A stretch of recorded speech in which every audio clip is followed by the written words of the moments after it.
very early on we told everybody that this is going to be bad. So stop the burning.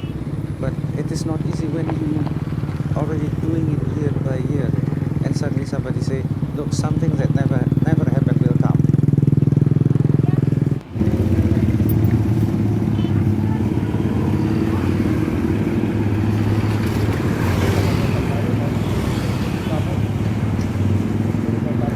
Hopefully by surprise. It takes us a while to mobilize. But meanwhile, while we mobilize, the effects is severe already.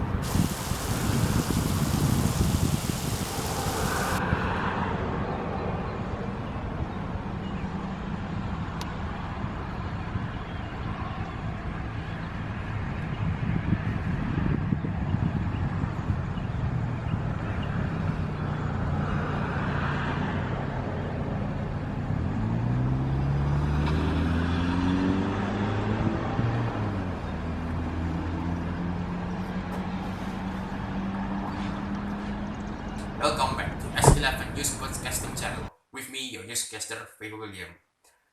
Today's topic will be about renewable energy because the government of Indonesia, through the Ministry of Energy and Resources Department, has stated that they will move towards renewable energy in order to fulfill the Paris Agreement, which was signed on the year 2016, and the Bali Compact, which was signed on the 2022 G20 Summit in the island of Bali, Indonesia last year.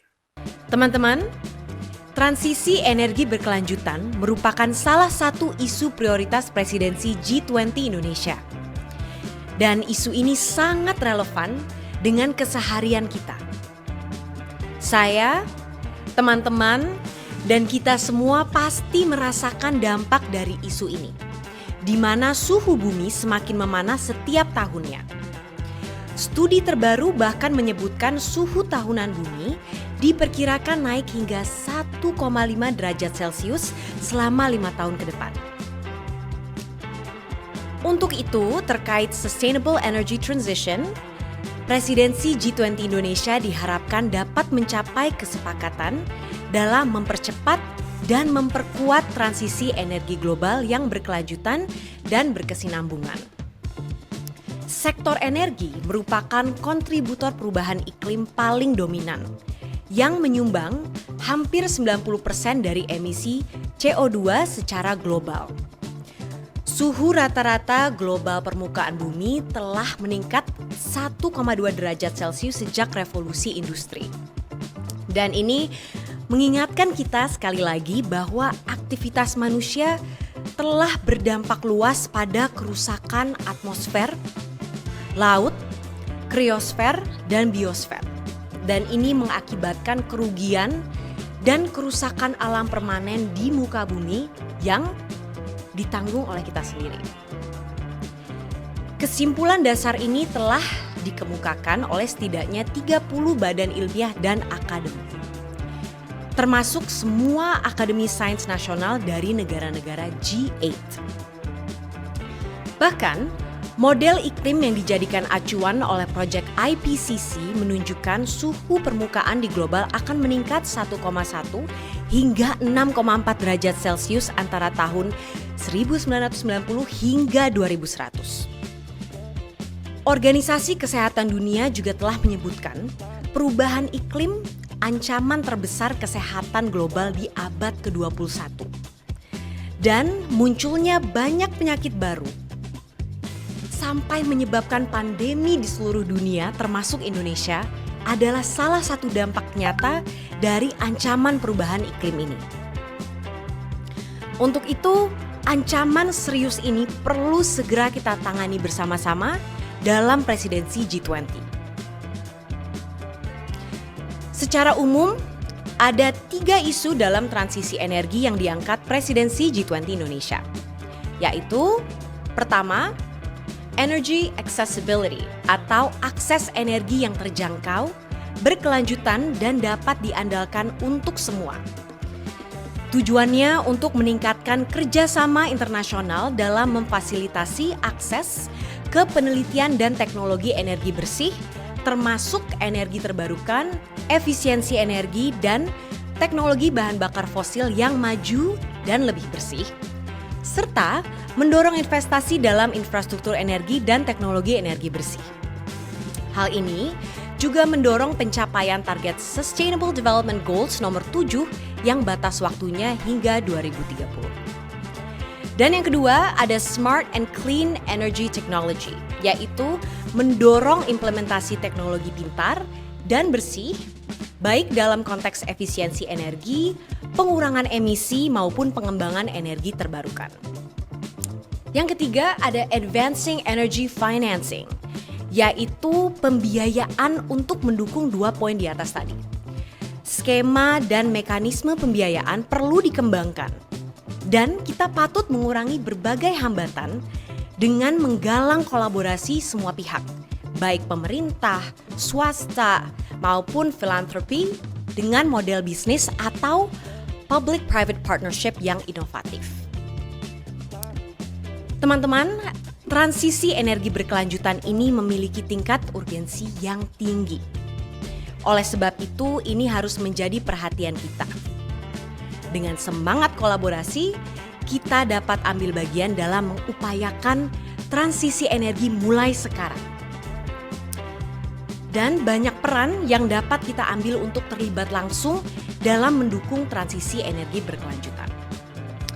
Aktivitas sederhana penggunaan energi yang secara perlahan bisa kita transisikan adalah penggunaan transportasi umum untuk mengurangi emisi gas buang. Selain merumuskan kebijakan yang tepat untuk transisi energi, para pembuat kebijakan di G20 ini bahkan sudah menerapkannya selama gelaran G20. Mobilisasi mereka dilakukan menggunakan kendaraan listrik yang tentunya ramah lingkungan. Dan penggunaan kendaraan listrik ini merupakan salah satu strategi untuk mencapai target Indonesia menurunkan emisi sebanyak 29% pada 2030 dan emisi 0 pada 2060. Nah, membangun ekosistem kendaraan listrik merupakan salah satu upaya pemerintah untuk merealisasikan penerapan transisi energi berkelanjutan atau energi hijau. Tujuannya untuk mengajak This move was also done to remove the carbon emissions which has plagued the world since decades before, and because of the Earth's temperature are rising up by 1.2 degrees Celsius every year. This carbon emission is being created due to our everyday lives, such as electricity, manufacturing, and even transportation. This tree uses non-renewable energy such as coal, crude oil, fossil fuels, nuclear, even steam, which creates carbon, which in the end pile up in this atmosphere, creates a hole. Let's say sun hits go through, and some are not being reflected back up to space because they are trapped, which creates a greenhouse effect in here, the Earth. Based on the ESDM website, also known as the Ministry of Energy and Resources Department website, the advisor to the Ministry of EMR, Yudo Dwinanda Priyadi,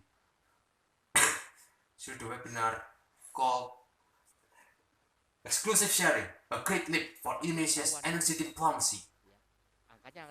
In the webinar, he states that the GSEN, otherwise known as the National Green Energy Strategy target, will be the mix of renewable energy as much as 100% with the capacity of 587 gigawatts, which consists of solar power plants, 361 gigawatts,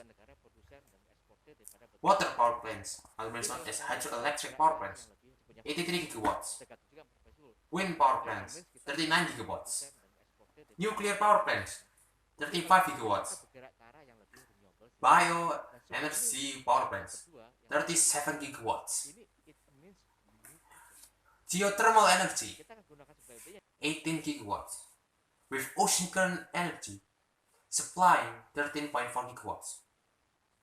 And these power plants will be supported by a new power plants that are being built especially after 2035.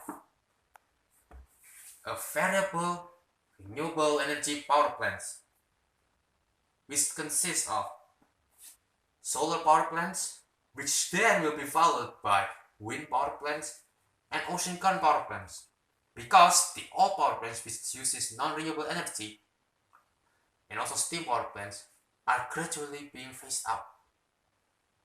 And because of the new power plants that are being built, there are also new ways to store energy, such as the pump storage, which will be connected to the hydroelectric power plants, which will be developed starting on 2025.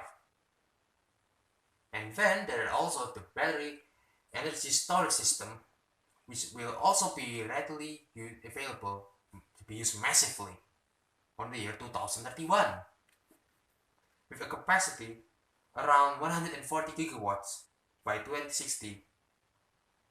And in 2051, hydrogen power plant will be introduced.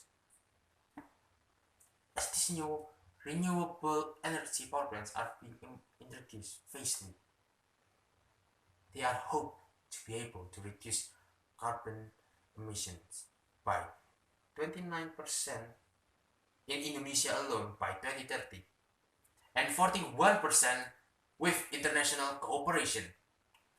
That's news for today.